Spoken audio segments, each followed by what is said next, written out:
नमो भगवते वासुदेवाय नमो नमः। ब्रह्मानंदं परम सुखदं कैवल्यं ज्ञानमूर्ते। પુત્ર તરીકે લાવી પોતાના પુત્રને કહ્યું કે આને મોટા તરીકે તમે સ્વીકારો. જે હરિશ્ચંદ્રના યજ્ઞમાં પશુ તરીકે વેચાઈને આપતા સ્તુતિ કરી પાશ બંધનથી છૂટ્યો હતો, જે દેવ યજ્ઞમાં દેવની રક્ષાયેલા દેવરાત નામે પ્રખ્યાત થયા. આવા વિશ્વામિત્રના વચન સાંભળી મોટા 50 એનું માન્યું નહીં, તેથી તેણે ક્રોધથી વિશ્વામિત્રે એને મલેચ્છ થાવ એવો શ્રાપ આપ્યો. નાના 50 ને કહ્યું કે હે પુત્રો, આ સુના શેપને મોટા ભાઈ તરીકે તમે સ્વીકારો. તેણે સ્વીકારવાથી એને આશીષ આપી. હે પુત્રો, આ દેવરાજ કૌશિકના વચનને અનુસરીને રહેતા તમારું કલ્યાણ થાવ. એમાં અષ્ટક હરિતજ્યાદિથી કૌશિક ગોત્ર વિસ્તાર પામ્યું. સુખદેવજી કહે છે કે હે રાજા, જે પૂર્વના મોટા આયુને 5 પુત્રો થયા, એમાં નહુષ, શતવૃદ્ધ, રજી, રંભ, અનેન એવા 5 પુત્રો થયા. શતવૃદ્ધના સહોત તેના 3 પુત્ર થયા, કાશ્ય, કુશ અને ગુત્સમદ એમ થયા. ગુત્સમદના સુનક અને તેના ઋગ્વેદ પ્રવર સૌનક થયા. કાશ્યથી કાશી એના રાષ્ટ્ર, તેના દીર્ઘત્તમા અને તેના ધનવંતરી.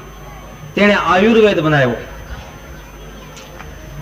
તે ભગવાનનો અંશ તેના કેતુમાન અને તેના ભીમરથ, તેના દિયોદાસ, તેના ધ્રુમાન અને તેના પ્રતિપદ, શત્રુધ્વજ અને કૃધ્વજ અને કોલધ્યાદ એમ 4 પુત્રો થયા. દિયોદાસના અલર્ક આદિ રાજાઓ 66,000 વર્ષ સુધી પૃથ્વી ભોગવી. અલર્કમાં સંતતિ, તેના સુનીથ, તેના સુકેતન, તેના ધમ્રકેતુ અને તેનો સત્યકેતુ, તેના દુષ્ટકેતુ, તેના સુકુમાર અને તેના વિત્રહોત્ર. હવે આયુના રંભને રભસ પુત્ર થયા, તેના ગંભીર અને ક્રમ. હવે અનેનને શુદ્ધ અને શુચિ. આ પ્રમાણે તેના શાંતરય અને તેનો વંશ નથી. રજીને 50 પુત્રો થયા. આ જે રજીને દેવ પ્રાર્થના કરતા દૈત્યોને મારી ઇન્દ્રને સ્વર્ગ અપાયો. ઇન્દ્રે તેને નમીને પ્રહલાદ આદિ શત્રુભાવની શંકાથી સ્વર્ગ પાછો આપી આત્મનિવેદન કર્યું. તે રજી મૃત્યુ પામતા ઇન્દ્રે તેના પુત્રો પાસેથી સ્વર્ગ માંગ્યું, પણ ન આપવાથી ગુરુએ મારણ પ્રયોગ કરી અગ્નિમાં હોમ કરી રજીના પુત્રોનો નાશ કર્યો. સુહોત્રને કુશ અને તેનો પ્રતિનાભ, તેનો સંજય અને તેનો જય, તેનો ક્રત, તેનો હયવન અને તેનો સહદેવ અને તેનો હિન, તેનો ભીમ જયસેન, તેનો સંસ્કૃતિ અને તેનો જય, આ બધા ક્ષત્રિય ધર્મી હતા. હવે રાજા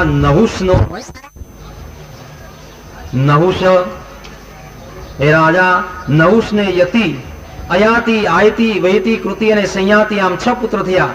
યતિએ પિતાનું રાજ્ય દેતા છતાં ગ્રહણ કર્યું નહીં, કારણ કે તે સાર જાણવા વાળો હતા. પિતા નહુષે ઇન્દ્રાણીને અભિલાષથી બ્રાહ્મણોથી સ્થાન ભ્રષ્ટ થઈ અજગર પણ પામ્યો. તેથી બીજો પુત્ર અયાતિ રાજા થયો. અયાતિ રાજા શુક્રાચાર્યના વસપ્રવાની કન્યાને પરિણ્યો હતો અને ભાઈઓને 4 દિશાનો રાજ આપી પૃથ્વીનું રક્ષણ કરતો હતો. પરીક્ષિત રાજા સુખદેવજીને પ્રશ્ન કરે છે કે મહારાજ, શુક્રાચાર્ય બ્રહ્મર્ષિ હતા અને અયાતિ ક્ષત્રિય હતા, તેમાં પ્રતિલોભ વિવાહ કેમ થયો તે સંભળાવો.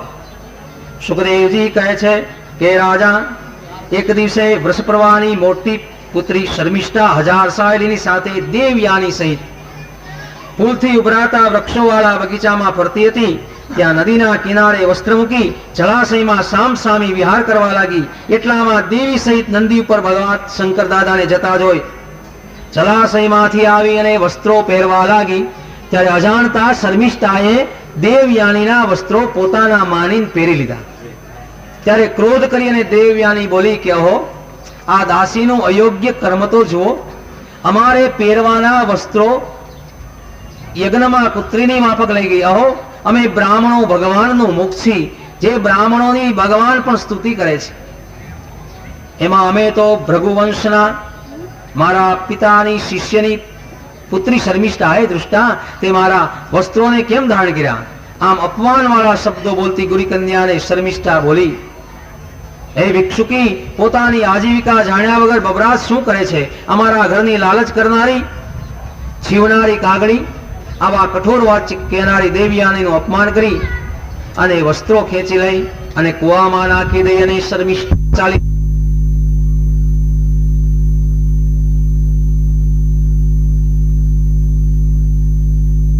જોતા વસ્ત્ર વગરની તેણીને જોઈ અને આ પ્રમાણે તેને ઉત્તરીય વસ્ત્ર આપી હાથ વડે હાથ પકડીને બહાર ખેંચી. ત્યારે દેવયાની પ્રેમ વાણીથી બોલી કે રાજન, તમે મારો હાથ પકડ્યો, હવે બીજો પુરુષ હાથ પકડનાર ન થાય. આ સંબંધ દેવીએ કર્યો છે, માનુષી નથી. હે રાજા, કચ્છના શ્રાપથી મારો પતિ બ્રાહ્મણ થઈ નહીં શકે, કારણ કે બૃહસ્પતિનો પુત્ર કચ્છ મારા પિતા પાસે વિદ્યા ભણવા આવ્યો હતો. ત્યારે મને એમાં મોહ થયો, તેથી પતિ થવા આગ્રહ કર્યો, પણ ગુરુપુત્રી જાણીને સ્વીકાર કર્યો નહીં. તેથી ક્રોધથી મેં વિદ્યા નાશ થયો અને શ્રાપ આપેલો. અને ત્યારે એણે મને સામો શ્રાપ આપેલો કે તને કોઈ બ્રાહ્મણ ગ્રહણ નહીં કરે. તે અયાતી એ શાસ્ત્ર વિરુદ્ધ પણ એના આશે મળેલ જાણીને તેનું વાક્ય માન્યું. રાજા ગયા પછી પોતે રુદન કરતી શર્મિષ્ઠાનું પુત્ર આ પ્રમાણે પિતાને કહ્યું. ત્યારે શુક્રે ગોરપણું નિંદિત માની દેવયાની સહિત શહેરમાંથી નીકળી ગયા અને વૃષપર્વાએ ગુરુને જતા નમ્ર ભાવથી પ્રાર્થના કરી.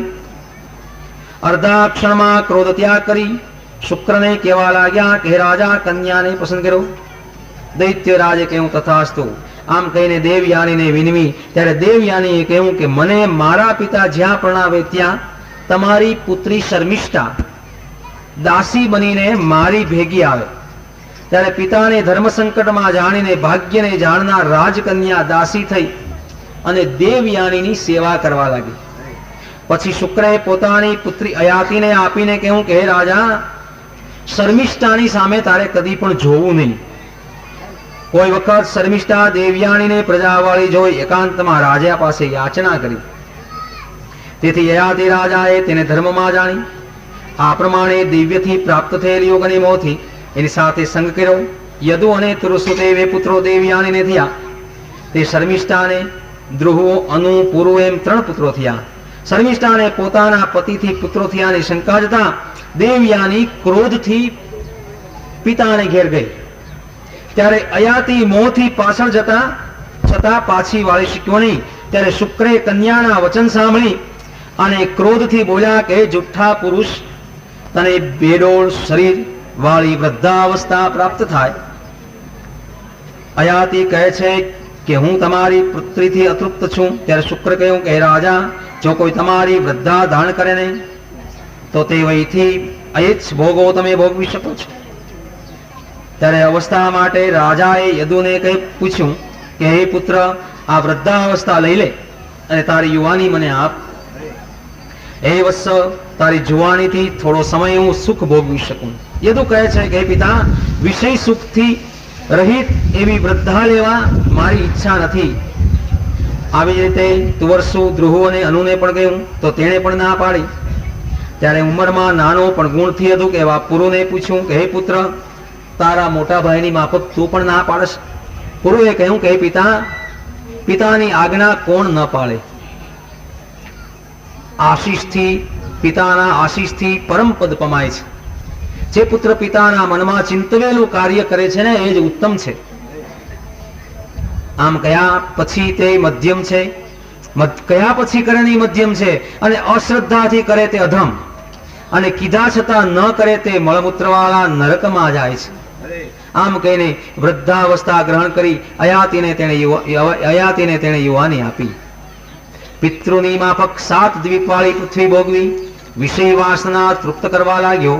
દેવયાની પણ દરેક દિવસે મનવાળી દેહ તથા ભોગ સામગ્રીથી પસંદ કરવા લાગી. અયાતીએ ઘણી દક્ષિણાથી યજ્ઞો કરી સર્વદેવમય શ્રી હરિ ભગવાનને પ્રસન્ન કર્યા. જેણે વિશ્વ સ્વર્ગને મેઘમંડળ રચ્યા તે વાસુદેવને હૃદયમાં પધરાવી નિષ્કામથી ભગવાન શ્રી હરિનું યજન કર્યું. આવી રીતે 1000 વર્ષ વીત્યા, પણ સાર્વભૌમ રાજા દુષ્ટ ઇન્દ્રિયના ભોગથી તૃપ્ત થયો નહીં. इति श्रीमद्भागवते महापुराणे के नवम स्कंदे 18वां अध्याय संपूर्ण बोलो श्री गिरिराज धरण की जय। सद्गुरुदेवनी जय। लाभेश्वर नाथनी जय।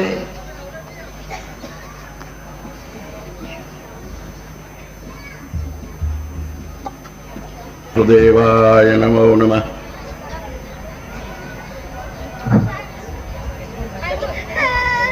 वंदे शंभुयुमापतिं सुरगुरु वंदे जगत्कारणं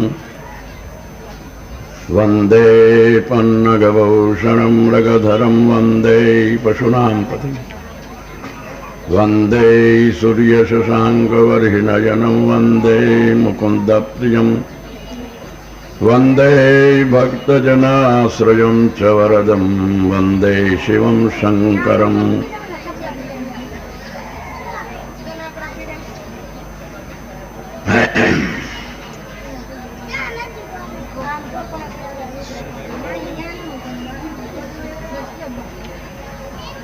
शुकदेव उवाच।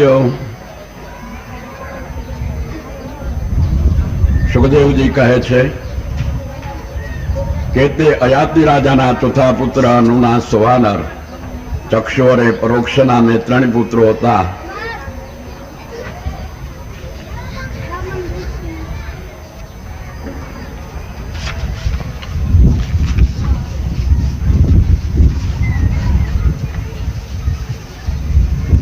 તેઓમાં સવાનરનો કાલનર નામે પુત્ર થયો હતો. તેનો ઉશીનર ને શિબી નામે પુત્ર થયો હતો. શિબીને વૃષાદર્ભ નામનો પુત્ર થયો હતો. દશાદર્ભને ધર્મરથ અને તેનો ચિત્રરથ નામે પુત્ર થયો હતો. જય ભગવાન. ચિત્રરથનું બીજું નામ રોમપાદ હતું.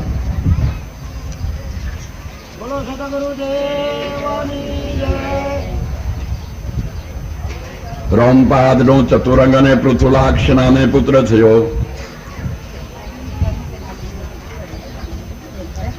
અયાતિના દીકરા તુર્વસુનો બીજો વંશ ચાલેલો. તેમાં વન્હી તેનો ભર્ગ ભાનુમાન ને તિભાનુ નામે પુત્ર થયો હતો. હે રાજા, હવે અયાતિ રાજાના મોટા પુત્ર યદુનો વંશ કે જે મહાપવિત્ર ને મનુષ્યોના સગળા પાપોને હરનાર છે તે તમારી આગળ કહું છું.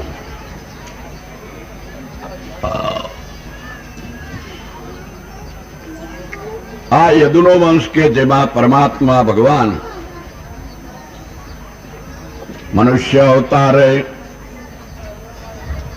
અવતર્યા હતા, તેને સાંભળવાથી માણસ સગળા પાપોથી મુક્ત થાય છે. યદુના સહસ્ત્રાજીત, કોષ્ટા, નલ અને રીપુ એવા નામના 4 પુત્રો થયા હતા.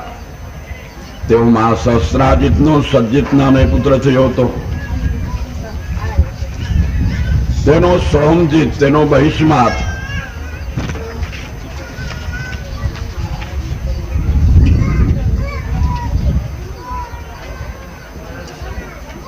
તેનો ભદ્રસેન નામે પુત્ર થયો હતો.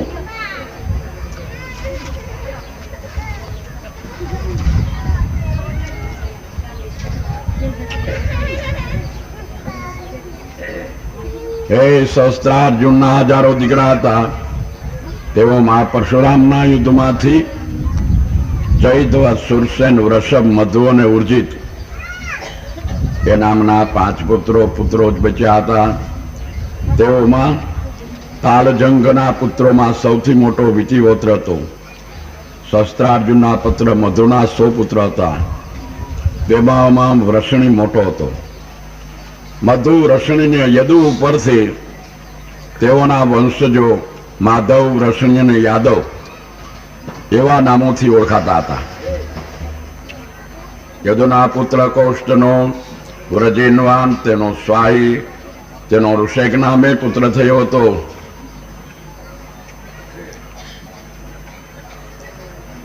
ચૌદ રત્ન જેવી તેની પાસે હતી. પૃથુ અને જામદ નામના 5 પુત્રો હતા. જામદ રાજા સંતાન વગરનો હતો. તો પણ પોતાની સ્ત્રી શૈબ્યાની બીકથી બીજી સ્ત્રી કરી શકતો નહોતો. એક દિવસે શત્રુના ઘરથી ભોજ્યા નામની કન્યાનું હરણ કરીને જામદ રાજા આવતા તેને રથમાં બેઠેલી જોઈને શૈબ્યાએ ક્રોધથી જામદ રાજાને કહ્યું કે હે કપટી, આ મારે બેસવાના રથમાં કોને બેસાડી છે? જામદ રાજા તેની બીકથી બોલ્યો કે આ તારા દીકરાની વહુ થશે. શૈબ્યા હસતી હસતી બોલી, હું વાંજણી છું, અમારે દીકરો જ નથી ને દીકરાની વહુ પહેલાથી ક્યાંથી લઈ આવ્યા? કે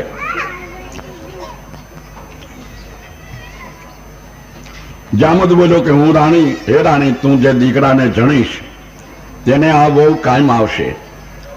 આ સમયમાં દેવતાઓને પિતૃઓ કે જેનો જામદ ઉપર બહુ દયા આવી, જામદનું આવું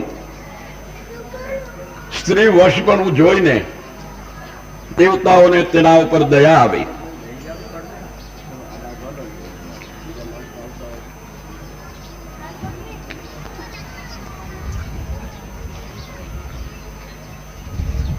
જેઓને જામદ ઉપર બહુ દયા આવી અને જામદે જેને બહુ જ પૂજ્યા હતા, તો એ તથાસ્તુ એમ કહ્યું. તેથી શૈબ્યાને ગર્ભ રહ્યો અને તેણે સમય પ્રાપ્ત થતા સુંદર કુંવરને જણ્યો. એ કુંવરનું નામ વિદર્ભ હતું, વિદર્ભ રાજા એવું નામ કહેવાયું. ને પોતાના બાપે હરી આવેલી પહેલી સતી કન્યાને પોતે પરિણ્યો હતો.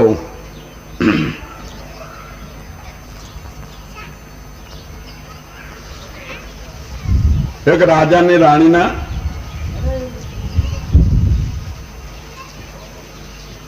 પોતે મહેલ ઉપર અગાશીમાં માથું ઓળતી હતી અને કાગડો ચરકી ગયો. રાણી સાહેબ બહુ જ રોષે ભરાયા. રાજાને કહ્યા, આ કાગડાને ગોતીને ગમે તેમ કરીને એને દંડ આપો.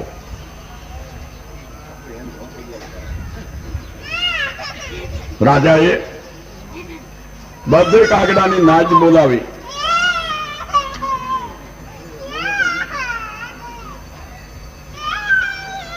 બધા કાગડા આવી ગયા. ત્યાર પછી થોડીક વારે મોડેકથી એક કાગડો પાછળથી બહુ આવ્યો. એટલે રાજાને શક પડ્યો કે રખે ને આ ગુનેગાર હોય ખરો. એટલે તું કેમ મોટો આવ્યો? કે બાપુ, હું તો સૌની સાથે જ હતો, પણ બે માણસ લડતા હતા. એમાં પુરુષ કે સ્ત્રી કે હું પુરુષ છું અને પુરુષ કે હું પુરુષ છું. સ્ત્રી કે હું ધણી છું, પુરુષ કે હું ધણી છું. એટલે મને એ લોકોએ રોક્યો એનું સમાધાન કરવાને, એનો કજિયો વહેંચવાને. એટલે મારે ત્યાં અહીંયા આવવામાં જરાક મોડું થઈ ગયું છે. રાજા રોષ કરોમાં પછી એનું સમાધાન કર્યું કે જે પુરુષ સ્ત્રીની ગમે તેવી માંગણી કબૂલ રાખે અને રાત કે તો રાત ને દિવસ કે તો દિવસ એ પ્રમાણે વર્તતો હોય તો ન્યા પુરુષ એ સ્ત્રી છે અને સ્ત્રી એ પુરુષ છે. રાજા સ્તુતુર્તે સમજી ગયો, મારે આ તો મારા ઉપર જ ન્યાય કર્યો. એટલે ખુશ થઈને એને રજા આપી દીધી બધાને કે જાઓ જાઓ. રાણીને ખબર પડી કે રાજાએ તો કાંઈ પણ દંડ આપ્યા વિના બધા કાગડાને કાઢી મૂક્યા. વળી રાણી સાહેબ રીસાણા, ખાય નહીં, પીએ નહીં, બોલે નહીં, રૂસણું લઈને બેઠા. વળી રાજાએ બીજેથી બધા કાગડાને બોલાવ્યા. ત્યારે પણ પેલો કાગડો મોઢો પીડ્યો. એટલે તું જ ગુનેગાર લાગે, કેમ મોઢો પીડ્યો? કે બાપુ, હું આવતો તો ત્યાં બે જણ લડતા હતા. એક કે આવડું આ મોઢું છે અને બીજો કે ના ના ગોખલો છે, ગોખલો. એટલે બહુ સારી રીતે લડતા હતા. મને કે અમારું સમાધાન કરો. એટલે મારે ત્યાં રોકાવું પડ્યું, નકર હું ટોળાની ભેગો જ હતો. જે માણસને પોતાના બોલવા ઉપર જરાય આધાર નથી અને બીજાના કેવા ઉપર જ જે હાયે હા ને નાયે ના કરે છે, ક્યારેક 5-25 માણસ બેઠા હોય તેમાં તમે કોઈ એક વાત એવી મૂકી દો કે ફલાનો ભાઈ તો બહુ ખરાબ હો, બહુ કપટી, બહુ ક્રોધી, તો કે હા બહુ ખરાબ, બહુ ક્રોધી, બહુ નાલાયક. પાછા 10 મિનિટ જવા દે, વચ્ચે બીજો પીરિયડ લાવી અને પાછી વાત કરો કે ફલનો એ ભાઈ તો બહુ પરગજુ પણ હો, દયાળુ ખૂબ. હા એમ તો દયાળુ, એ તો સાચી વાત. એટલે આ કોઈ મોઢાવાળા નથી, બધા ગોખલાવાળા છે. એટલે કાગડો કે મેં એનું સમાધાન કર્યું કે જે માણસને બોલીને ફરી જતા કઈ વાર નથી અને બીજાના કહેવા ઉપર પોતાના વચનોને ફેરવી રાખે છે, એને મોઢું નથી પણ એને ગોખલા છે. રાજા એ જઈને કે આ એ મારી ઉપર જાય. એટલે એ સમસ્યાથી સમજી ગયો. એમ જામધની સ્ત્રીએ જે હડફટાયો બીજી રાણી કરીને લઈ આવ્યો હતો, છતાં બિચારો કે તું જણીશ એ દીકરાને આવું કાયમ આવશે. પણ દેવતાઓ સાનુકૂળ થયા, એને દયા આવી, ખરેખર દીકરો આપ્યો અને એ કન્યા એ દીકરાને પરણાવીએ ખરી. इति श्रीमन महापुराण भागवतना 9 स्कंद 23 अध्याय संपूर्ण बोलो श्री गिरिराज धरन की जय.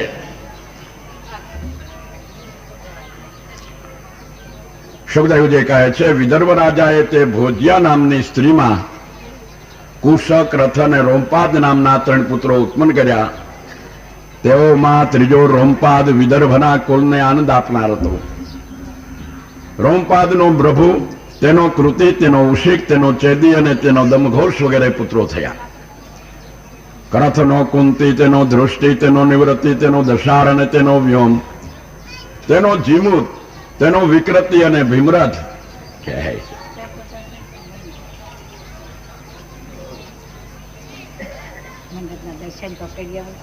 જય મોટી જવાના પગ એટલે દર્શન કરવા, મોટી જવાના પગ એટલે.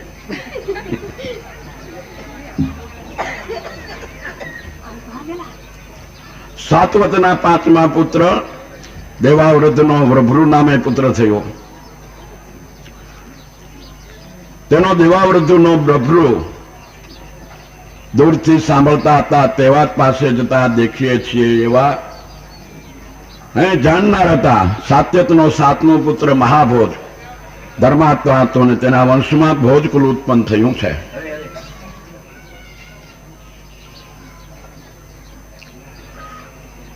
તે ચોથા પુત્ર વૃષણીનો સુમિત્ર થયો, તેનો અનમિત્ર થયો, સાત્યકી થયો, સફલ્ક થયો, આસંગ નામે પુત્ર થયો. સ્વફલ્કનો ગાંધીની નામની સ્ત્રીમાં અક્રૂર નામે પુત્ર થયા. અક્રૂરના દેવાન અને ઉપદેવ નામના 2 પુત્ર થયા.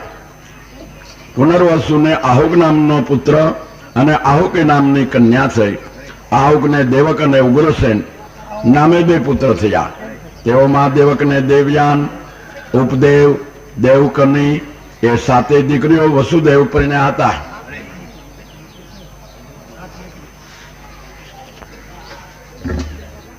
દેવકના મોટા ભાઈ ઉગ્રસેનને કંસ, સુનામાન, ન્યુગ્રોધ, કંક, શંકો, તુષ્ટિમાન નામના 9 દીકરા અને કંસા, કંસવતી, કંકા, શુર્મુ, રાષ્ટ્રબાલિકા નામની 5 દીકરીઓ થઈ.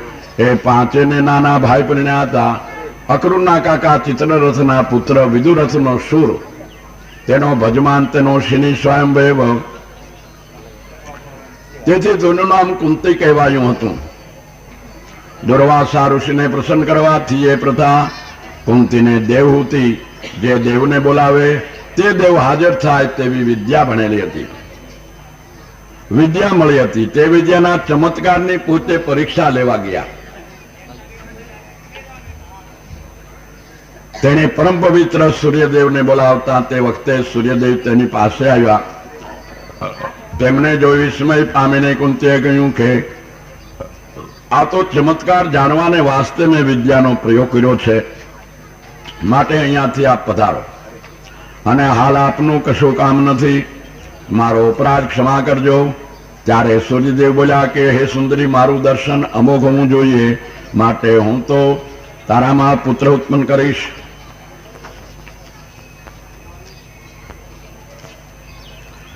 જગતની નિંદાની બીકથી તેણે તે પુત્રને પેટીમાં ઘાલીને નદીના પાણીમાં નાખી દીધો હતો.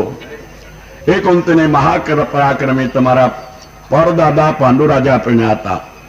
વસુદેવની બીજી બેન શ્રુતિદેવીને પુરુષ દેશનો રાજા વ્રધશર્મા પરણ્યો હતો. તેમાં તેને દંતવક્ર નામે પુત્ર થયો કે જે પૂર્વજન્મમાં સનકાદિકના શાપથી દિતિનો પુત્ર દૈત્ય હતો. વસુદેવની ચોથી બેન શ્રુતશ્રવાને ચેદીનો રાજા દમઘોષ પરણ્યો હતો. તેમાં તેને શિશુપાલ નામે પુત્ર થયો કે જેની ઉત્પત્તિ પ્રથમ કહેવાયેલી છે.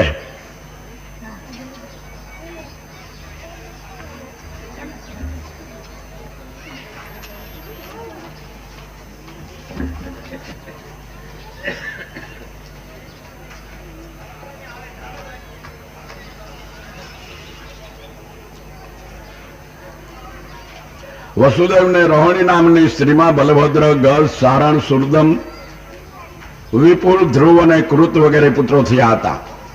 પૌરવી નામની સ્ત્રીમાં સમુદ્ર, સુભદ્ર, ભદ્રવા, દુર્મદ, ભદ્ર અને ભૂત વગેરે 12 પુત્રો થયા હતા. દેવરક્ષિતા નામની સ્ત્રીમાં ગદ વગેરે 9 પુત્રો થયા હતા. ધર્મને જેમ વસુ નામના 8 પુત્રો થયા હતા, તેમ વસુદેવને સહદેવા નામની સ્ત્રીમાં પૂર્વ અને વિશ્રુત વગેરે 8 પુત્રો થયા હતા. વસુદેવને દેવકી નામની સ્ત્રીમાં કીર્તિમાન, સુસેન, ભદ્રસેન, રૂભુ, સંવર્ધન, ભદ્ર અને શેષનાગને અવતાર બલભદ્રે 7 પુત્રો થયા, અને 8મા તો સાક્ષાત પોતે ભગવાન જ ઉતર્યા હતા. હે પરીક્ષિત રાજા, તમારી દાદીમાં ભાગ્યશાળી સુભદ્રા પણ દેવકીની દીકરી હતા. જ્યારે જ્યારે ધર્મનો ક્ષય અને પાપની વૃદ્ધિ થાય ત્યારે ત્યારે ભગવાન પરમેશ્વર અવતારને ધારણ કરે છે.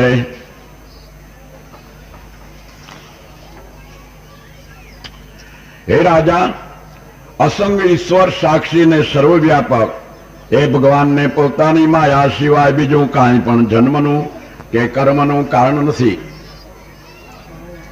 કલયુગમાં ઉત્પન્ન થવાના પોતાના ભક્તો ઉપર અનુગ્રહ કરવાને વાસ્તે મહાપવિત્ર અને દુઃખ તથા શોક અજ્ઞાનને મટાડનારી તમારી કીર્તિનો વિસ્તાર કર્યો.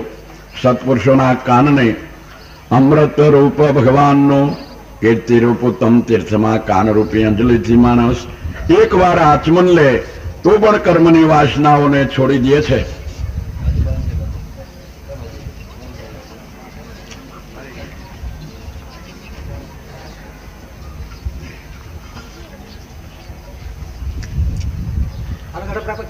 શ્રી કૃષ્ણ ભગવાન પ્રથમ પોતાના પુરુષોત્તમ સ્વરૂપથી જન્મની પોતાના સ્થાનમાંથી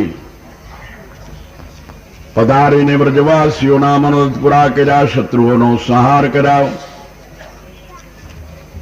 તે સ્ત્રીઓમાં હજારો પુત્રો ઉત્પન્ન કર્યા અને લોકોમાં પોતાના વેદ માર્ગનો વિસ્તાર કરવા માટે અનેક યજ્ઞોથી પોતાના સ્વરૂપનું યજન કર્યું.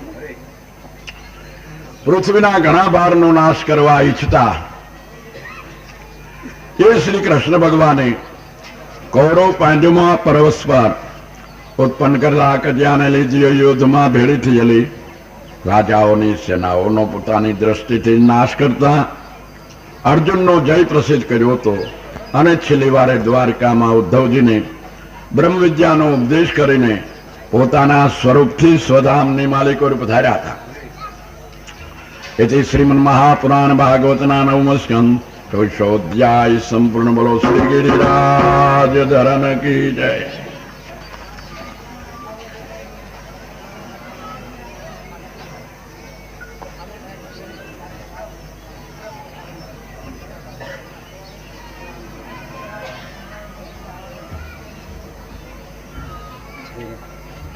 ओम नमो भगवते वासुदेवाय पुराण पुरुषोत्तमाय नमो नमः।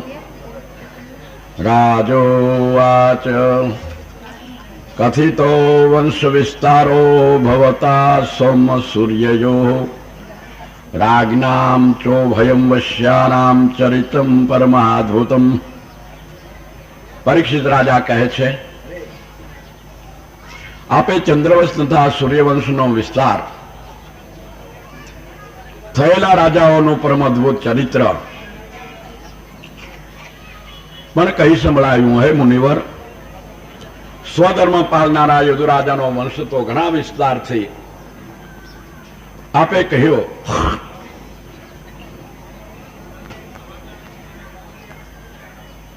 હવે એ વંશમાં બલભદ્રની સાથે અવતરેલા વિષ્ણુના પરાક્રમ અમને કહી બતાવો. તે સાંભળવાની અમે ઈચ્છા કરીએ છીએ.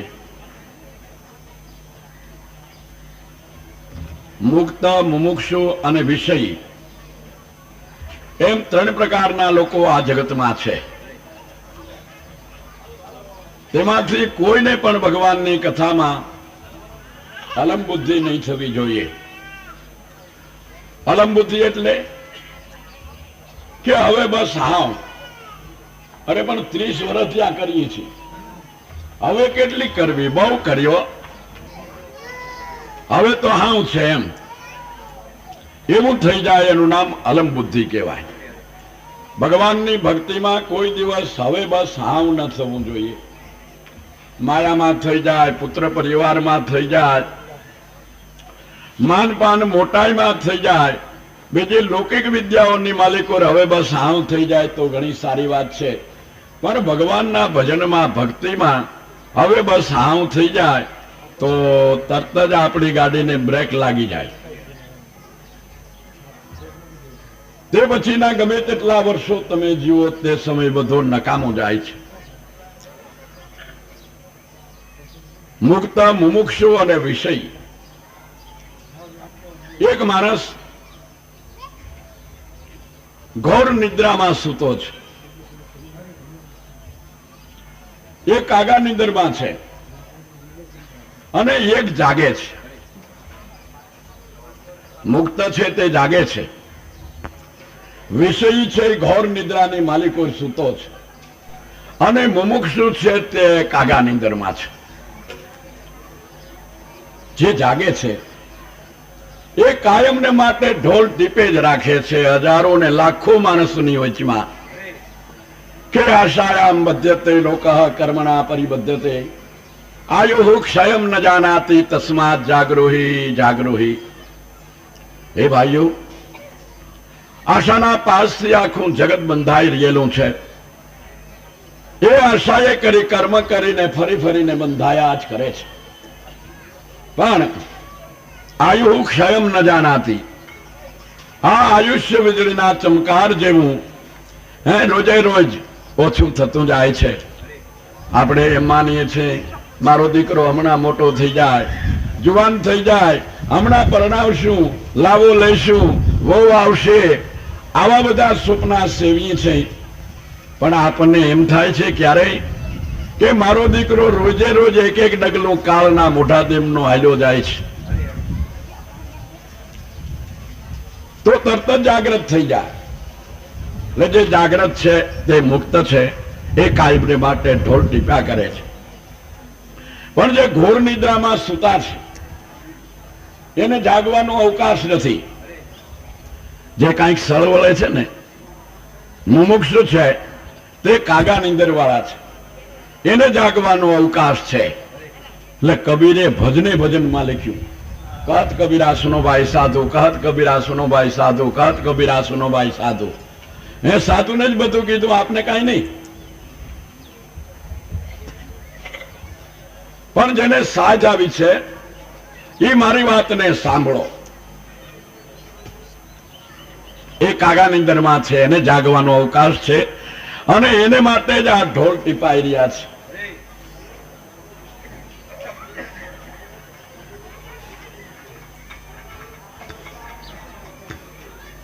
મુક્ત મુમુક્ષુ અને વિષય એમ ત્રણ પ્રકારના લોકો આ જગતમાં છે.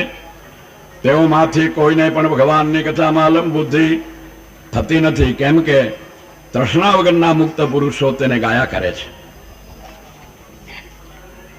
એ કથા સંસારના ઔષધ રૂપ છે. તેથી મુમુક્ષુ લોકોને પણ સંસારમાંથી છૂટવાનો એ જ ઉપાય છે. કાન અને મનને પ્રિય લાગનાર હોવાથી વિષય પુરુષોને પણ સર્વોત્તમ વિષય લાગે છે. કોઈને ગાણાનો, રાગનો, તાલમેલનો એનો સ્વાદ હોય, પણ એ દ્વારા ભગવાનની કથા એના કાનમાં તો પેસી જાય છે ને. ભગવાને કેવળ પાંડવોની રક્ષા કરી હતી એમ નથી, પણ આ મારા શરીરની પણ હંમેશા આપે જ રક્ષા કરી છે.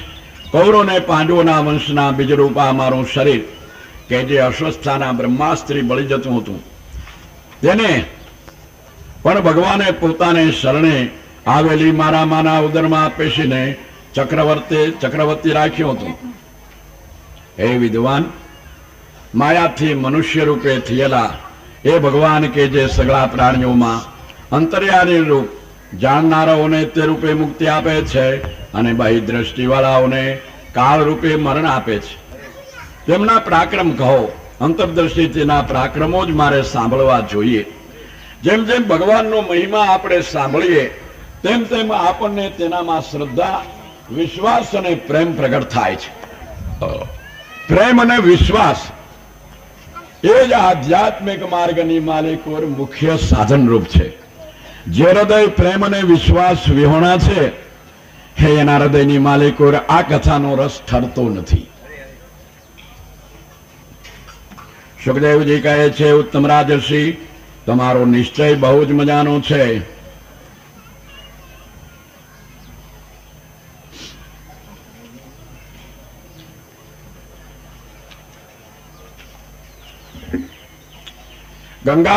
ગંગાજળ જેમ ત્રણેય લોકને પવિત્ર કરે છે, તેમ ભગવાનની કથા સંબંધી પ્રશ્ન પણ કહેનાર, પૂછનાર અને સાંભળનાર એ ત્રણેયને પવિત્ર કરે છે.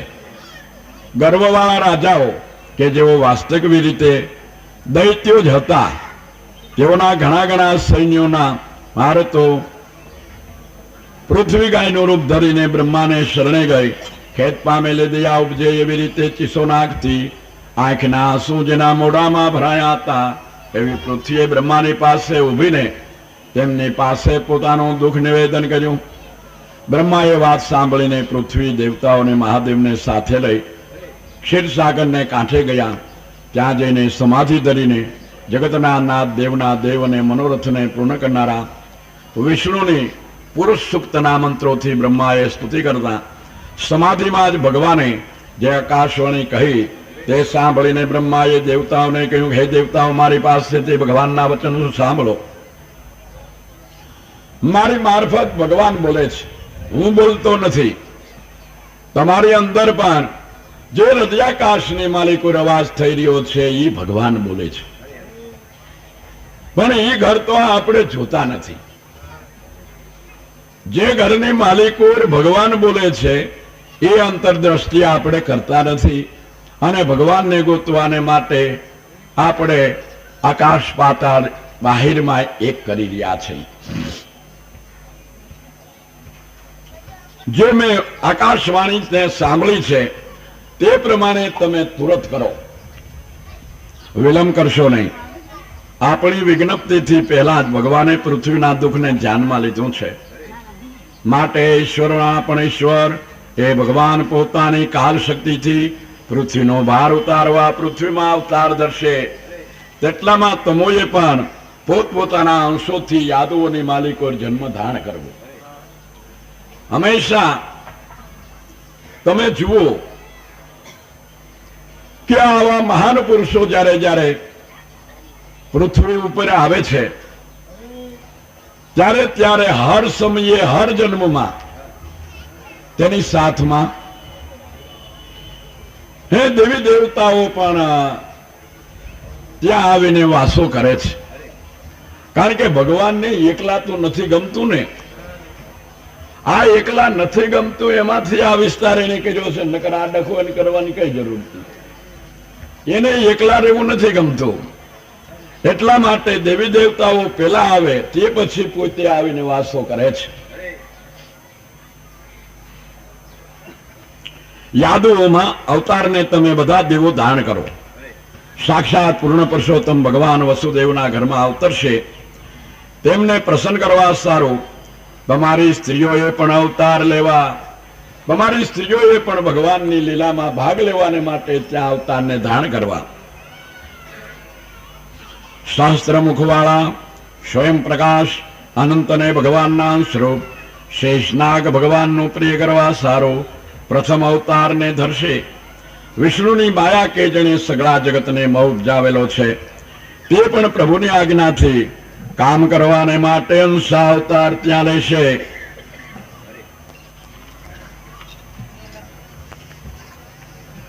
સુખદેવજી કહે છે, પ્રજાપતિઓના પતિ બ્રહ્માએ એ આજ્ઞા જાણી અને આજ્ઞા આપી અને વચનથી પૃથ્વીની આશ્વાસના કરી પોતાના સર્વોત્તમ બ્રહ્મલોકની માલિકો પધાર્યા કે છે. પૂર્વે યાદવોનો અધિપતિ સુરસેન રાજા મથુરનગરીમાં રહીને માથુર અને સુરસેન નામના દેશોને ભોગવતો હતો. ત્યાંથી માંડીને ઠેઠ મથુરા નગરી સગળા યાદવવંશી રાજાઓની રાજધાની થઈ હતી કે જે મથુરામાં ભગવાન નિરંતર સન્નિહિત રહેલા છે. સુરના પુત્ર વસુદેવ કોઈ દિવસે નગરીમાં પરણીને નવી પરણેલી સ્ત્રી દેવકીની સાથે પોતાની ઘેર જવા સારું રથમાં બેઠા. તે સમયે ઉગ્રસેન રાજાના દીકરા કંસે પોતાની બેન દેવકીને રાજી કરવા સારું ઘોડાની રાશ ઝાલી હતી. એટલે હાંકવા પોતે કંસ પોતે બેઠો હતો અને તેની સાથે બીજા સેંકડો સોનાના રથ હતા. દીકરી પર પ્રીતિ રાખનારા દેવકે પોતાની દીકરી દેવકીને તેના પ્રયાણ સમયમાં સોનાની માલાવાળા 400 હાથી, 1500 ઘોડા, 1800 રથ અને શણગારી લીધા સુંદર 200 દાસીઓ આપી હતી. વાહન પ્રયાણ સમયમાં મંગળ ભરેલી રીતે શંખ, તુર્ય, મૃદંગ અને દુંદુભીઓ સામટા વાગતા હતા. કારણ કે મોટો ઉત્સવ લગ્નનો હતો અને દીકરીને વળાવવાનો સમય હતો. માર્ગમાં રથને હાંકે જતા કંસને, હે કંસ, એમ બોલાવીને આકાશવાણીએ કહ્યું કે, હે મૂર્ખ, આ દેવકી કે જેને તું ઘેર પહોંચાડવા જાય છે તેનો 8મો ગર્ભ તને મારશે. એ વાણી સાંભળી તે ખલ પાપી અને ભોજના કુળને વટલાવનાર કંસે બેનને મારી નાખવા સારું તરત જ તરવાર ઉપાડી. આ જીવતી હશે તો આને 8મો દીકરો આવશે ને અટાણેથી જ મૂળ કાપી નાખું. પણ દૈવે જે ધાર્યું હોય છે એની માલિકો કોઈ દિવસ ફેરફાર થતો જ નથી. જરૂર આપણી બુદ્ધિની માલિકો તરત જ ભ્રમ પેદા થાય છે અને તે કાર્ય કરતા આપણે અટકીએ છીએ. કંસનું પણ એવું થયું. વાણી સાંભળી તે ખળ પાપી અને ભોજનાકુળને વટલાવનાર કંસે બેનને મારી નાખવા સારું તરવાર લઈને તેનો ચોટલો પકડ્યો. તેવું ભૂંડું કામ કરવા તૈયાર થયેલા ક્રૂર અને નિર્લજ કંસને ધીરો પાડવા સારું સ્તુતિથી, યુક્તિથી, દયાથી દયા ઉપજે એવી રીતે મહાભાગ્યશાળી વસુદેવે કહ્યું. વસુદેવ જાણતા હતા કે આકાશવાણી કોઈ દિવસ મિથ્યા થાય નહીં, એટલે હું જે કાંઈ કરીશ તે જરૂર તેને સહાયતારૂપ, મને સહાયતારૂપ થશે જ.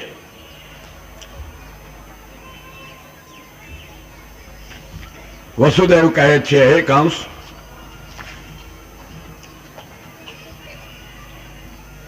તું કે જે સુર પુરુષો એ વખાણવા યોગ્ય છો, ઘણા જ ગુણવાળો અને ભોજકુળની કીર્તિ વધારનારો છો, તે ઉઠીને વિવાહના ઉત્સવમાં સ્ત્રી જાતિ અને વળી બેનને મારી નાખવાને કેમ ધારે છે?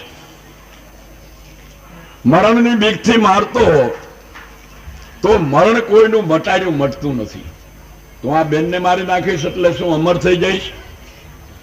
તને મૃત્યુ નહીં આવે? બે ઘડી વિલંબ કરવાને માટે માની લે તો વિલંબ કરીને તું અહીં શું કમાઈ લેવાનો હતો? પણ આ જે કૃત્ય કરસ એનાથી તો તારું અત્યારે જ મૃત્યુ થઈ જશે અને તું જીવતા છતાં મૃત્યુ એટલે મરેલા જેવો જ હઈશ.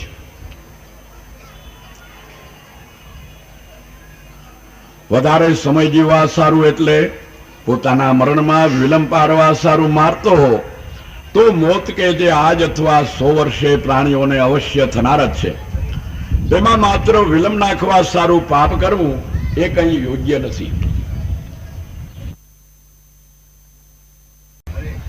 કહેવાનો એટલો જ અર્થ છે કે આ આત્મા, આ જીવ દેહ વિના એક ક્ષણ પણ રહી શકતો નથી. હું કહું છું કે આ દેહ પડી ગયા પછી અરર આપને નહીં મળે એવું જો કાંઈ હોય તો આનો લોભ રાખો તો બરોબર છે. એક ક્ષણ પણ દેહ વિના નથી. અહીંથી તમારું મૃત્યુ થયું તઈ તમે બે ઘડીને માટે દ્રષ્ટા બનીને અનંત જન્મની ભાન કરીને આ દેહને તમારાથી જુદો પડેલો જુઓ જ છો અને ક્ષણ માત્રની માલિકો બીજા દેહ જન્મેલું નાના બાળક રૂપે એ દેહ રૂપે તમે તમને જોતા થઈ જાવ છો. વચ્ચે શું થયું, ક્યાંય ગયું એ પડદો પડી જાય છે એની કાંઈ ખબર રહેતી નથી. જો ખબર રહેતી હોય તો દખાનો પાર ન લે. તે પ્રમાણે મોત થતા પણ કર્મને લીધે બીજા દેહને પામીને પૂર્વ દેહનો ત્યાગ કરે છે. મરણ સમયે પંચભૂત કે જે માયાના નાના પ્રકારના દેહ રૂપે ગોઠવેલા છે તેઓમાં ફળ આપવાને તૈયાર થયેલા કર્મે પ્રેરેલું નાના પ્રકારના વિકારથી ભરેલું મન દેવ, મનુષ્ય કે પશુ પક્ષી આદિના જે દેહ પ્રત્યે દોડે છે અને દોડતા જે દેહનો અભિનિવેશ કરી લે છે તે દેહમાં જીવ જન્મ ધરે છે. એટલે અંત સમયે જે દેહનો અભિનિવેશ કરે છે એટલે હું છું એવું અભિમાન ધરાવે છે તે દેહની માલિકો તે જન્મે છે. જો કે મન જ કરતા છે તેથી તેને જન્મ થવો ઘટે છે, પણ આત્માને ઘટતો નથી. તો પણ તે મનને હું છું કરી માનવાને લીધે આત્મા તે મનની સાથે જન્મ ધરે છે એમ કહેવાય છે. એનું સમજી શકાય એવી રીતેમાં હું દ્રષ્ટાંત કહું કે એક ઘડો તમે પાણીનો ભરો તો એક સૂર્ય એમાં દેખાય છે. 100 ઘડા પાણીના ભરો તો 100 સૂર્ય એની માલિકો દેખાય છે. એક ઘડો ફૂટી ગયો તો એમાંથી એ પ્રતિબિંબ દેખાતું બંધ થઈ ગયું.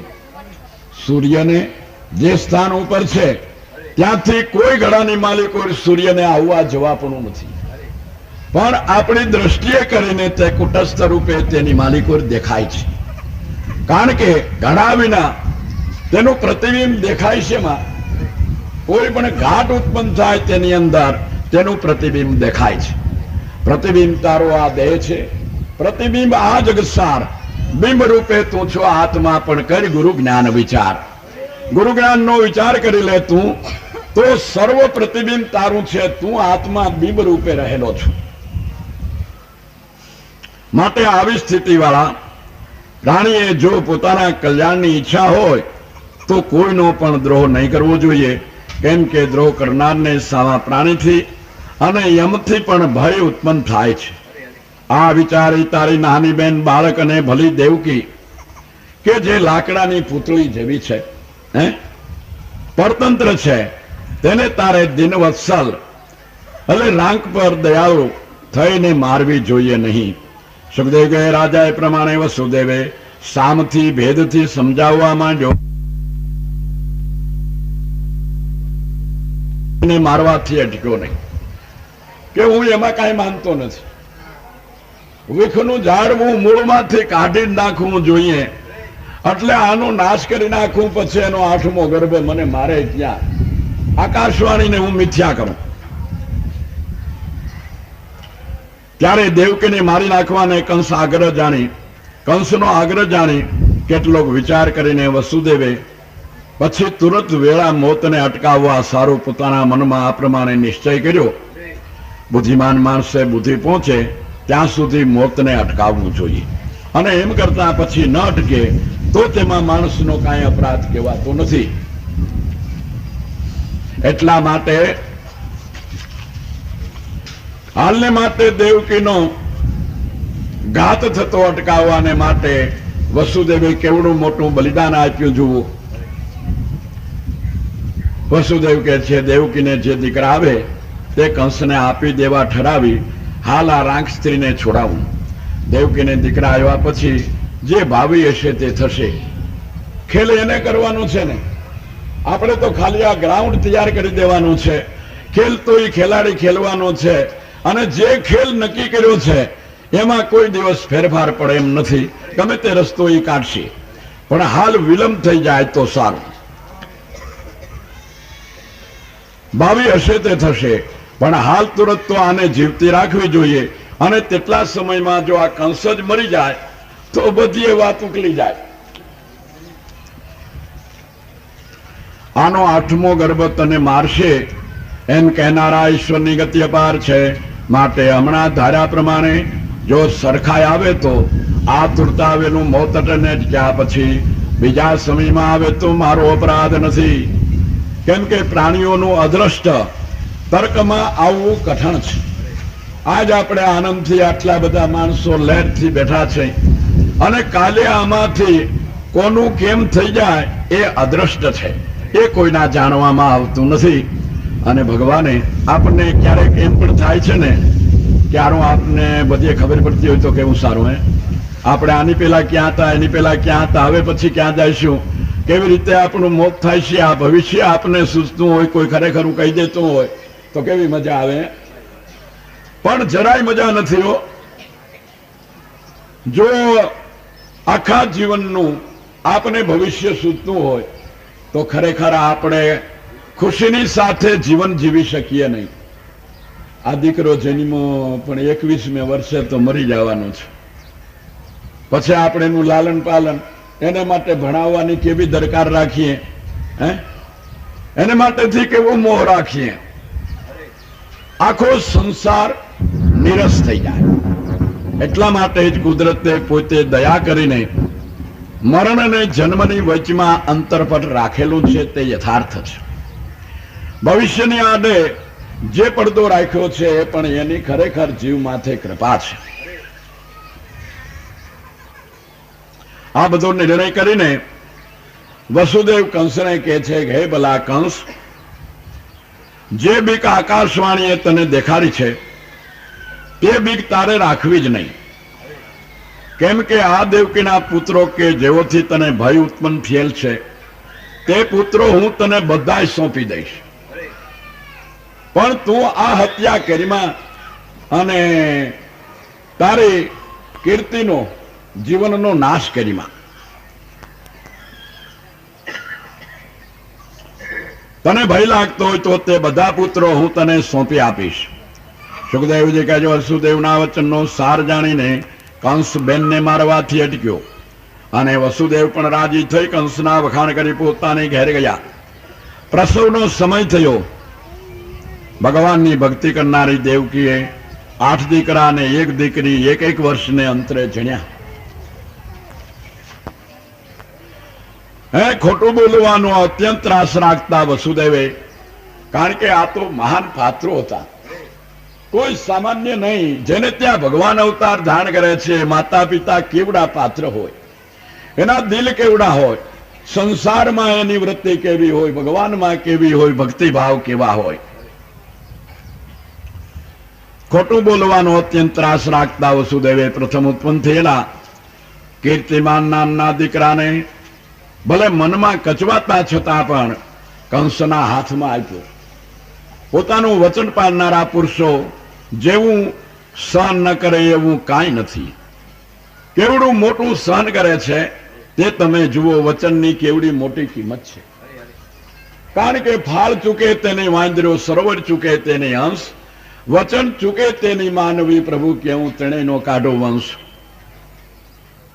ફાળ ચૂકી જાય આ ડાળેથી ઓલી ડાળે જવાનું વાંદરાએ નક્કી કર્યું હોય અને ફાળ ચૂકી જાય તો જરૂર હેઠો પડે ને મરી જ જાય. સરોવર ચૂકે તેની અંશ માન સરોવરને છોડી અને ખાડા ખાબોચીએ જે આવીને બેસે એ ખરેખર હંસ નથી, ભલે ધોળા હોય તોય બગલા છે. વચન ચૂકે તેની માનવી. આગળ જ આપણે કહી ગયા કે જેને વચનની કિંમત નથી એને મોઢા નથી પણ ગોખલા છે.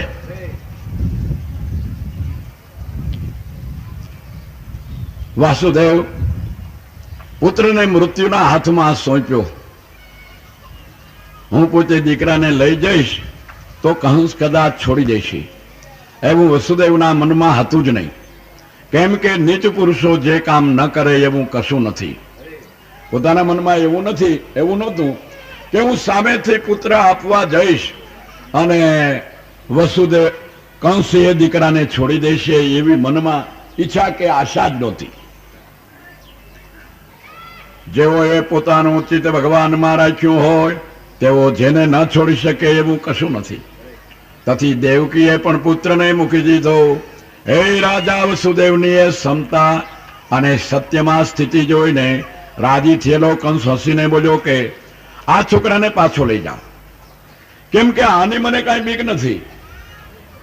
એમના 8મા ગર્ભની મને તો બીક છે. તમારા 8મા ગર્ભથી જ મારું મૃત્યુ ઠરેલ છે, માટે 8મો પુત્ર આવે ત્યારે તે મને તરત જ સોંપી દેજો. વસુદેવ કહે છે ત્યારે ઠીક ભાઈ, એમ કહી દીકરાને લઈ પાછા પોતાની ઘેર ગયા. પણ કંસના તેવા વચનનો સત્કાર કર્યો નહીં, કારણ કે એનું મન કાંઈ ઠેકાણે હતું નહીં. કોઈ એમ કહે કે ભાઈ તો માયાવી છે વિષ્ણુ, તો આની કોરથી ગણે તો આ 8મો આવે, એટલે વળી પાછું એનું મન બગડી જાય. કેમ કે કંસ દુષ્ટ છે અને તેનું મન તેના પોતાના હાથમાં નથી. આ પ્રમાણે કંસની શાંતિ દેવતાઓના કાર્યને અનુકૂળ નથી. એમ જાણી નારદજી આવી કંસને કહ્યું કે જો આવો આ જ્ઞાની થઈ જાય કે ડાયો થઈ જાય તો દેવતાઓ કે ભગવાન જલ્દી અવતારને ધારણ કરે નહીં ને આપણું કામ થાય નહીં. એટલે એને ઝટપટ તૈયાર કરવાને માટે, શેને માટે?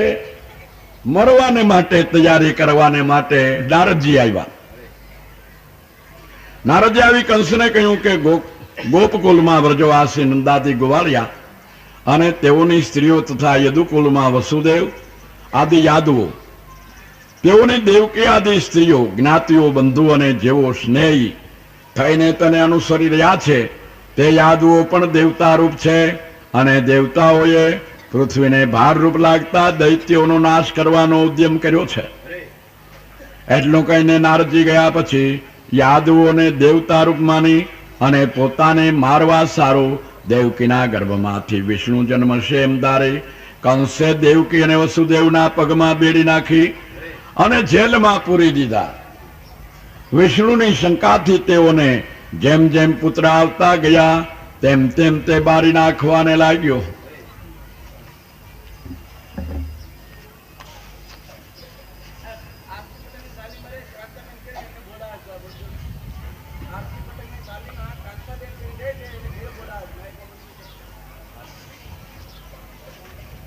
રાજાઓ ઘણું કરીને મા બાપ ભાઈઓને સગળા સંબંધીઓને પણ મારી નાખે છે. હું પૂર્વજન્મમાં કાલનેમી નામે મોટો દૈત્ય હતો અને તે જન્મમાં વિષ્ણુએ મારી નાખવાથી પાછો અહીં જન્મ્યો છું, એમ પોતે કંસ જાણતો હતો. આગળ જ આપણે કીધું ને કે જો પૂર્વજન્મની ભાન હોય, આ એક જ જન્મની ભાન હતી તો અહીંયા એની દશા જુઓ, તો કદાચ 7 જન્મની ભાન હોય તો કેવી ખરખાઈ રહી આપણી. વિચાર કરીએ ને કે 3જા જન્મના છોકરા મારા હારા બહુ સુખી છે, આ બિચારા બીજા જન્મના છોકરા કેવા દુખી, પણ કેવું માનેરાના એ તો દિયા ને કાંઈ. ઓલા 7મા જન્મના છોકરાઓ તો રાજા છે, પણ આ 5મા જન્મના છોકરા હાવ ભિખારી છે, પણ કાંઈ એને દિયે મારું કયું માને નહીં. કેટલી બધી એક જ જન્મની વળગાડ, આ એક જ જન્મનો વળગાડ આપને કેટલો ધૂણાવે છે, તો કદાચ 7 જન્મનો વળગાડ હોય તો શું બાકી રહે? મારા ગાંડો થઈ જાય.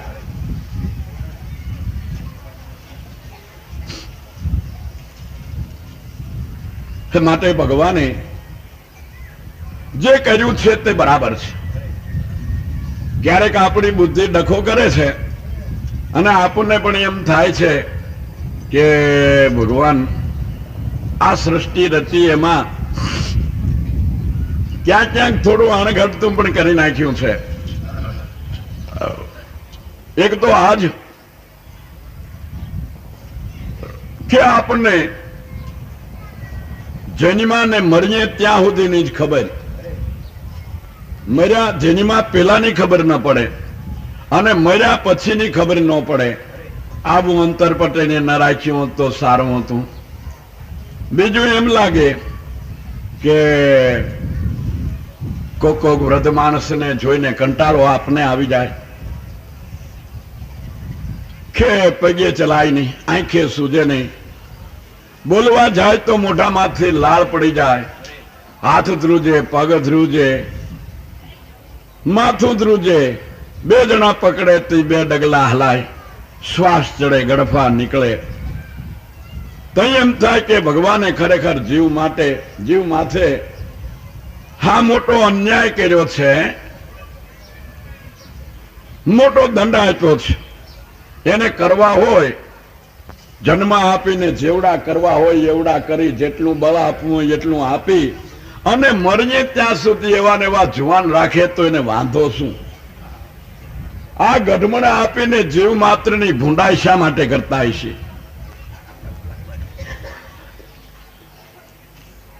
પણ ભાઈઓ,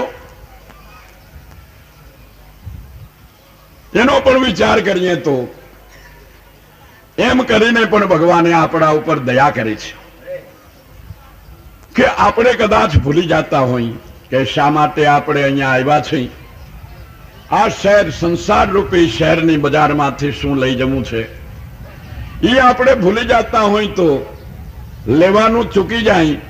એટલા માટે નોટિસ પર નોટિસ, નોટિસ પર નોટિસ આપ્યા કરે છે. અરીસામાં મોઢું જોયું અને સફેદ વાળ જોયો એટલે તરત માની લેવું કે પેલી નોટિસ લાગી, ઘર ખાલી કરવું પડશે, બારું દઈને કમ્પ્લીટ થઈ જાઓ, પોટલા બાંધી લ્યો, વોરંટ આવી કે તરતો તરત રવાના થવા થાય. શું લઈ જવું છે? પોટલા બાંધી લેવાની સગવડ કરવાને માટે જ વૃદ્ધાવસ્થા ભગવાને આપી છે. પણ આ જીવ બે માથાળો છે.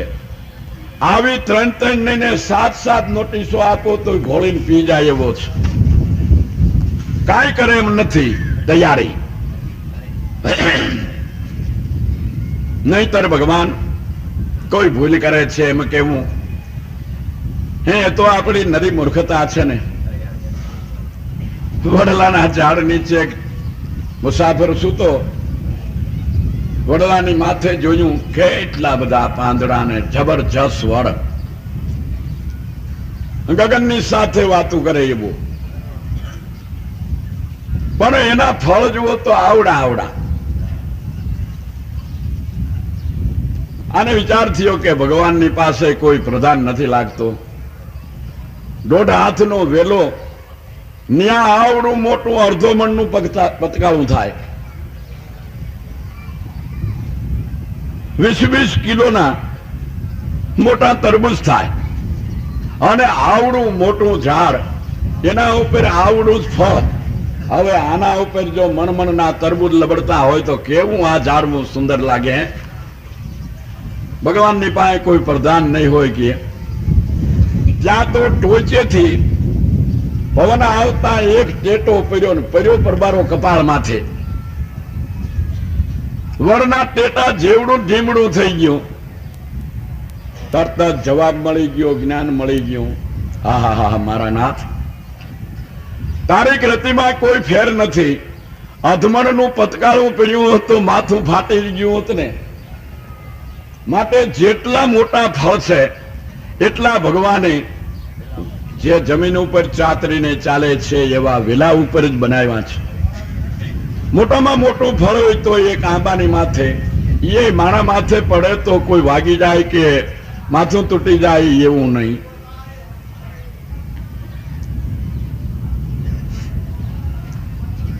હું પૂર્વજન્મમાં કાલનેમી નામે મોટો દૈત્ય હતો અને તે જન્મમાં વિષ્ણુએ મારી નાખવાથી પાછો અહીં જન્મ્યો છું એમ પોતે કંસ જાણતો હતો.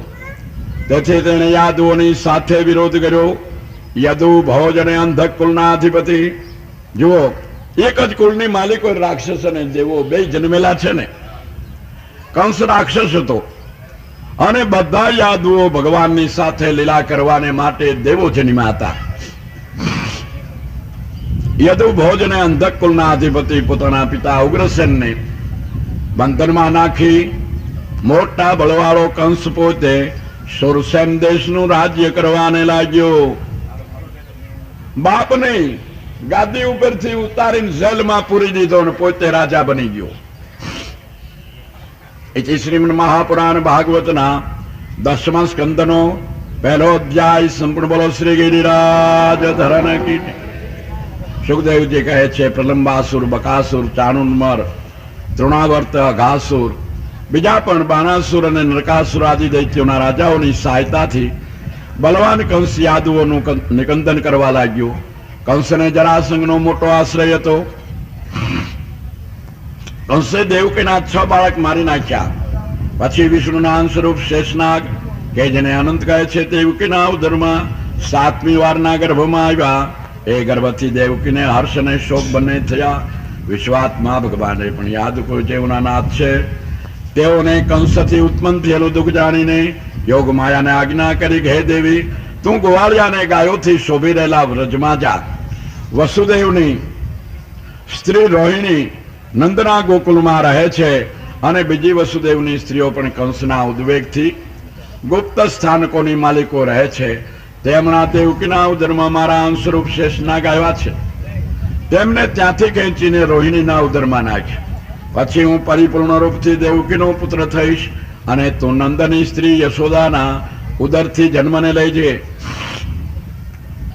પૃથ્વીમાં મનુષ્યો તારા સ્થાનકો કરશે અને દુર્ગા, ભદ્રકાલી, વિજયા, વૈષ્ણવી, કુમુદા, ચંડિકા, કૃષ્ણા, માધવી, માયા, નારાયણી વગેરે તારા નામો પાડશે. તું ગર્ભને ખેંચી લઈશ, તેથી પૃથ્વીમાં તે પુત્રનું નામ સંકર્ષણ કહેવાશે. ભય ભક્તોને અભય કરનારા વિશ્વાત્મા ભગવાન પણ પરિપૂર્ણ રૂપથી વાસુદેવના મનની માલિકો પ્રથમ પધાર્યા. ભગવાનને કોઈના ઉદરથી જન્મ થવો ઘટે નહીં, એટલા માટે સુખદેવજી કે વ્યાસજી ભગવાન કહે છે કે વસુદેવના મનમાં પધાર્યા.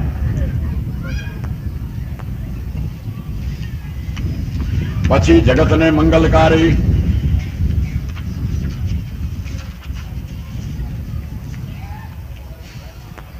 સર્વના આત્માને પરિપૂર્ણ શક્તિવાળા ભગવાન કે જે દેવકીમાં પ્રથમથી જ હતા, તેમને વસુદેવે પોતાના મનથી દેવકીમાં ધર્યા. અને જેમ પૂર્વ દિશા આનંદકારી ચંદ્રને ધરે, તેમ દેવકીએ પણ તે ભગવાનને મનથી જ પોતાના હૃદયમાં ધારણ કર્યા.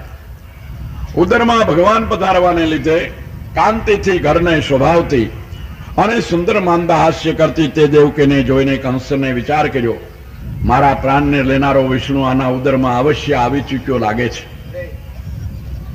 કેમ કે પહેલા દેવકી આવી તેજસ્વી ન હતી. હવે હમણાં તુરત મારાથી વિષ્ણુને શું કહી શકાય. ગમે તેવો સ્વાર્થ સાધવો હોય તો પણ પોતાના પરાક્રમનો નાશ કરવો યોગ્ય નથી. તો આ સ્ત્રી જાતિને મારી નાખું તો મારા પરાક્રમનો મેં નાશ કર્યો કહેવાય. એક તો સ્ત્રી જાતિ, તેમાં વળી બેન અને તેમાં વળી ગર્ભિણીનો વધ કરું તો તે વધ હમણાં જ મારી કીર્તિ લક્ષ્મણે આયુષ્યનો નાશ કરે ગયે છે. ભગવાનની સાથે વેદાનું બંધ રાખનારો કંસ આવા વિચારને લીધે પોતે મારી નાખવાને સમર્થ છતાં પણ મારવાથી અટકીને ભગવાનનો જન્મ થવાની વાત જોવા લાગ્યો. બેસતા, સૂતા, ઊભતા, જાગતા, વાત કરતા, ખાતા, પીતા કાયમને માટે ભગવાન જ મીંડ્યા દેખાવા બધે. આ મારો કાળ, આ મારો કાળ, આ મારો કાળ. આપણે કાલે કીધું હતું કે ભગવાનનું સ્મરણ, તેની ભક્તિ કે તેનું પૂજન ગમે તે રીતે કરવામાં આવે તો પણ ફળદાયી જરૂર છે. ગોળ ગમે તે રીતે ખાય, ગમે તે ખાય, પણ ગયો જ લાગે, કારણ કે તેનો સ્વભાવ ગયો છે.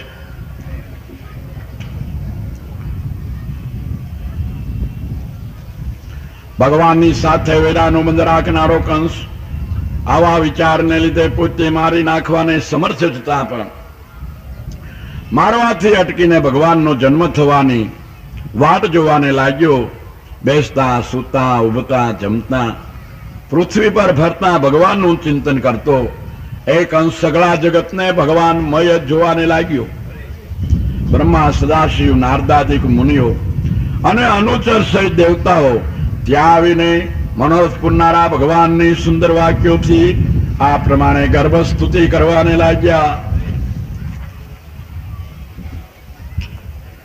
દેવતાઓ સ્તુતિ કરે છે કે આપ કે જે સત્ય સંકલ્પ વાળા, સત્યથી પ્રાપ્ત થનાર, ત્રણેય કાળમાં સત્ય, પંચભૂતને ઉત્પન્ન કરનાર, પંચભૂતમાં રહેલ, પંચભૂતનો નાશ થતા પણ અવશેષ રહેનાર, સમદ્રષ્ટિતા, શુભવાણીને પ્રવર્તાવનાર અને એવી રીતે સર્વ પ્રકારે સત્યરૂપ છો, તેને અમે શરણે આવેલા છીએ.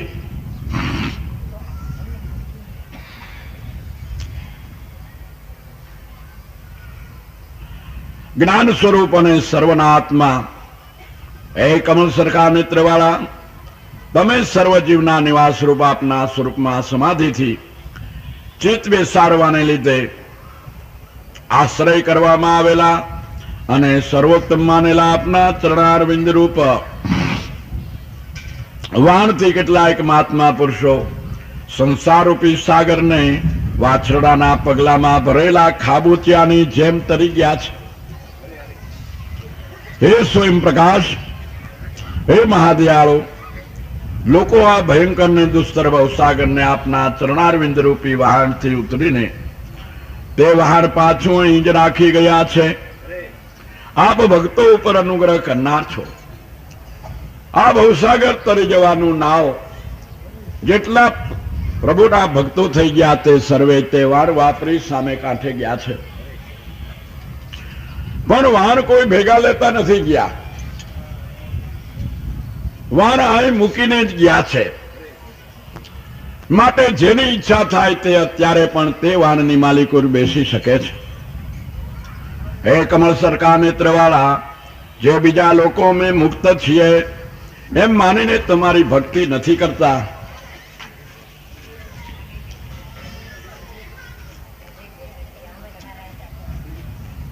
ભક્તિ નહીં કરવાથી અશુદ્ધ બુદ્ધિવાળાને તમારા આચરણનો અનાદર કરનારા છે. તેઓ પણ જન્મના તપને લીધે સારું કુળ અને શાસ્ત્ર શ્રવણાદિકને પામીને પાછા વિઘ્નથી પરાભવ પામે છે.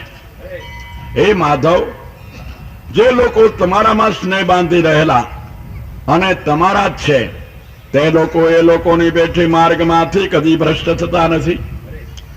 અને જે તમારા ભક્તિના રંગમાં રંગાયેલા છે અને એ કાર્યની માલિકો રત બની ગયા છે, તે કોઈ પણ આવરણોની માલિકો કે માયાના બંધનોની માલિકો એમાંથી પાછા હટતા નથી.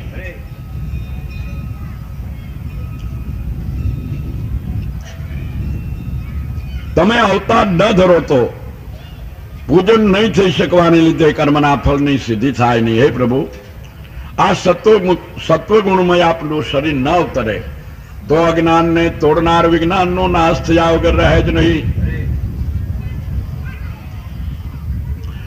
જો ભગવાન પંચભૂત દેહ ધારીને આ જગતમાં ન આવે તો આ અલૌકિક તત્વજ્ઞાનનો ઉપદેશ બીજો કોણ કરે?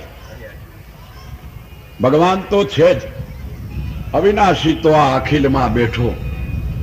પણ કહો કોનું દુઃખ જાય? હે ઘટોઘટની માલિકો લાલ છે, આમાં કોઈ કંગાલ નથી.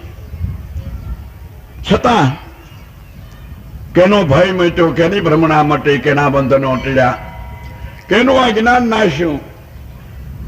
એ હોવા છતાં એ બધું છે. અને હોવાનું કારણ શું? એ હોય તો હોય પણ કે પંચભૂત દેહધારી સાક્ષાત ભગવાન મજા નથી. જેને પંચભૂત દેહધારી સદગુરુ સ્વરૂપે સાક્ષાત પરમાત્મા મજા છે, તેના આ આવરણો ભેદાય છે. એટલે કે તમે જો આ પંચભૂત દેહ ધારીને નહીં આવો તો તમારી ઉપાસના કેમ કરીને થશે? આ બુદ્ધ્યાદિક પદાર્થો જેના છે અને જેથી પ્રકાશે છે તે પરિપૂર્ણ અને સર્વના સાક્ષી ભગવાન છે. જેમ બુદ્ધ્યાદિકના પ્રકાશ ઉપરથી આપનું સ્વરૂપ વિશે અનુમાન થાય, પણ આપનું સ્વરૂપ નેત્રથી પ્રત્યક્ષ દેખાય નહીં. બુદ્ધિ દ્વારા આપણે ભગવાનનું આપણામાં અનુમાન કરી શકીએ છીએ, પણ આપણી આંખેથી તેને જોઈ શકતા નથી. આપણે એમ કહીએ કે બુદ્ધિનો પ્રેરક, મનનો પ્રેરક, આ ચામડાની આંખે જોવરાવનાર, ચામડાની જીભે બોલાવનાર જો ભગવાન ન હોય તો આ કરી કોણ શકે? અને જ્યાં સુધી એ પ્રાણાત્મા સ્વરૂપે આ ઘટની માલિકુર બિરાજે છે ત્યાં સુધી આ બધું થાય છે. અને એ વયો ગયો એટલે તરત જ આ દેહની માલિકુર, આ બ્રહ્માંડની માલિકુર અંધુકાર ધંધુકાર મચી જાય છે. એ આપણે બુદ્ધિ દ્વારા, ચિંતન દ્વારા પણ એ જાણી શકીએ છીએ, પણ નજરે જોઈ શકતા નથી. નજરે જોવાને માટે તો વધારે ઊંડા ઉતરવાની જરૂર છે. હે વિષ્ણુ, બહુ સારું થયું. આપના ચરણો પૃથ્વીનો ભાર આપ ઈશ્વરના જન્મથી જ મટી ગયો. આપના સુંદર પગલાઓથી વિહવલ ચિહ્નવાળી થયેલી પૃથ્વીને આપે દયા કરેલા સ્વર્ગને હવે અમે દેખશું. એ ઘણું સારું થયું કે છે. હે નિત્ય મુક્ત પરમેશ્વર, આપ કે જે અજન્મા છો તેમને જન્મ ધરવાનું કારણ માત્ર કેળા વિના બીજું કશું અમે ધારતા નથી. કેમ કે જીવને પણ જન્મ મરણ અને સ્થિતિ માત્ર આપના સ્વરૂપના અજ્ઞાનથી થાય છે. જન્મ મરણ જીવને થવાનું કારણ સ્વરૂપનું અજ્ઞાન છે. આ બધા પ્રશ્નો હલ થઈ જાય એક જ વાતમાં કે હું કોણ છું તે જો તું જાણે જન્મ મરણ ત્યારે ટળશે. જો દેવ હું છું તે તેવું માન્યું હોય તો કર્મ બંધન કરશે. કરતા ભોગતા તું થઈ બેઠો જીવ 84 ફરશે. ભલામણા દેહ તો જન્મે છે, દેહ મરે છે, દેહ વધે છે, દેહ તો નક્કી મરશે.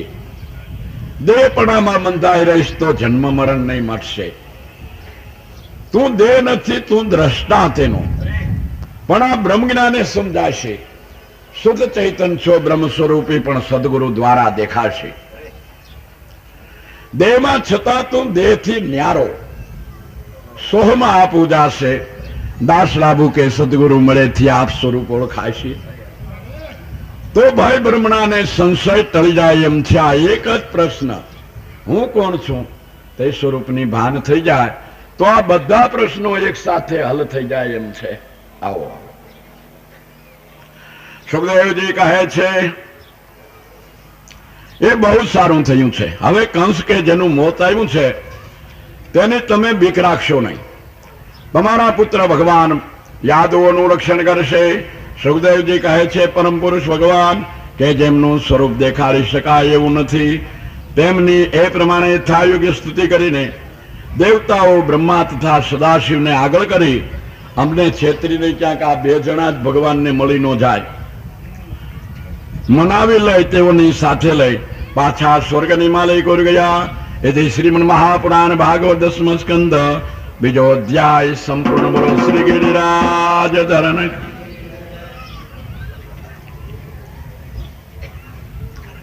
સુખદેવજી કહે છે પછી જ્યારે સઘળા શુભ ગુણો વાળો અને અત્યંત સુંદર સમય આવ્યો, ચંદ્રમા રોહિણી નક્ષત્રમાં આવ્યો, નક્ષત્ર ગ્રહ અને તારાઓ અનુકૂળતા, દિશાઓ એકદમ સ્વચ્છ થઈ ગઈ હતી. આગે આગેના પહાડો પણ આપણા ગામની માલિકો જાણે દેખાતા હોય એમ દેખાતો હતો. આકાશ એકદમ નિર્મલ થઈ ગયું હતું. નક્ષત્રો નિર્મલ રીતે ઉજ્યા. પૃથ્વીમાં રાજધાનીઓ ગામડા વ્રજને ખાણીઓમાં મંગલ ધરતી વર્તી રહ્યું. નદીઓના જળ સ્વસ્થ થઈ ગયા. જળાશયોમાં કમલો ગળવાની શોભા થઈ. વનરાજીઓના પુષ્પના ગુચ્છો એકદમ સુગંધથી મગમગી ઉઠ્યા. પક્ષીઓને ભ્રમરાઓ નાદ કરવાને લાગ્યા, શાંત મદને સુગંધી પવન વહાવાને લાગ્યો, દ્વિજ લોકોના અગ્નિઓ શાંતિ ભરેલા અને સારી રીતે પ્રવેશ થયા. સાદિક વિના બીજા સગળા પ્રાણીઓ અને દેવતાઓના મન પ્રસન્ન થયા. સ્વર્ગમાં ઈશ્વરના અવતારને સૂચવનારા દુંદુભી વાગવાને લાગ્યા, કિન્નર અને ગંધર્વો ગાવાને લાગ્યા, સિદ્ધને ચારણો સ્તુતિ કરવાને લાગ્યા, વિદ્યાધરની સ્ત્રીઓ અપ્સરાઓ નાચવાને લાગી, મુનિઓ અને દેવતાઓ આનંદથી પુષ્પની વૃષ્ટિ કરવાને લાગ્યા. સમુદ્રની પછવાડે મેઘ મંદ મંદ ગર્જના કરવાને લાગ્યો અને ઘાટા અંધારાવાળા મધરાતના સમયમાં માણસોની જ્યારે હરફર બંધ પડી ત્યારે પૂર્વ દિશાથી જેમ સંપૂર્ણ ચંદ્રમા પ્રગટ થાય તેમ દેવતા રૂપી દેવકીથી સર્વના અંતર્યામી ભગવાન ઈશ્વર રૂપે પ્રગટ થયા. બોલો શ્રી કૃષ્ણચંદ્ર દેવ કી જય.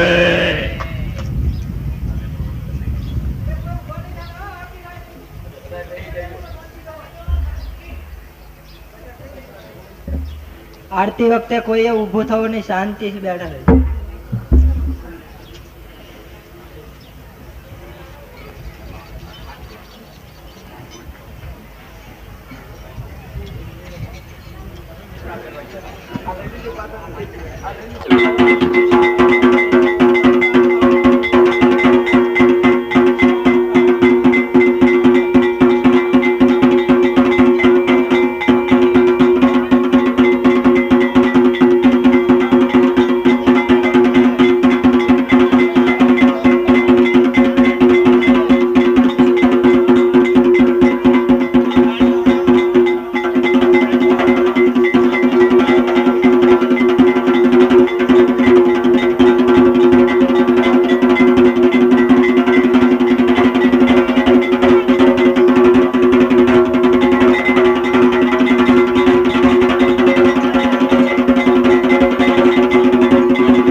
ચાલુ જ રાખજો અને તમે બંધ કરતા ને.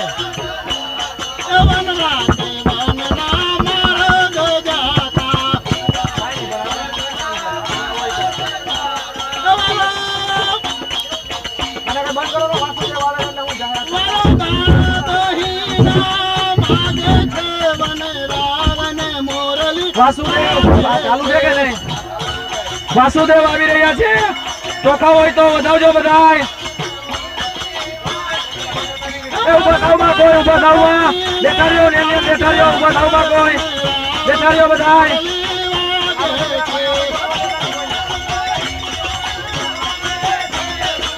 કોઈ ઉભા થતા નહીં. યાને ઉભા જાવ. તમે ક્યાં જાવ છો?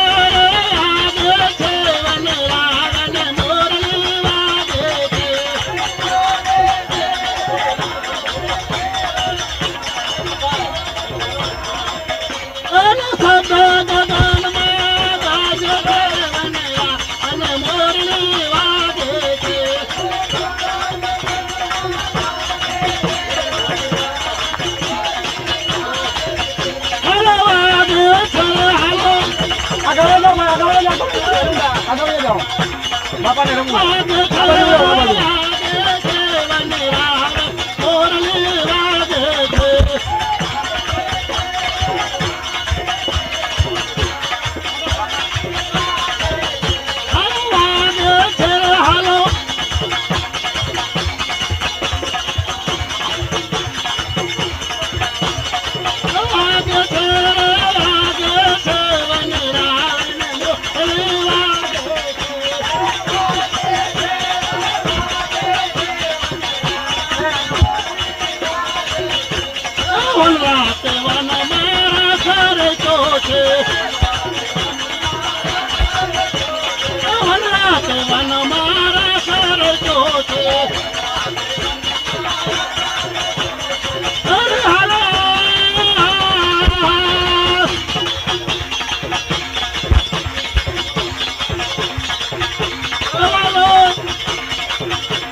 રૂડીને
સભા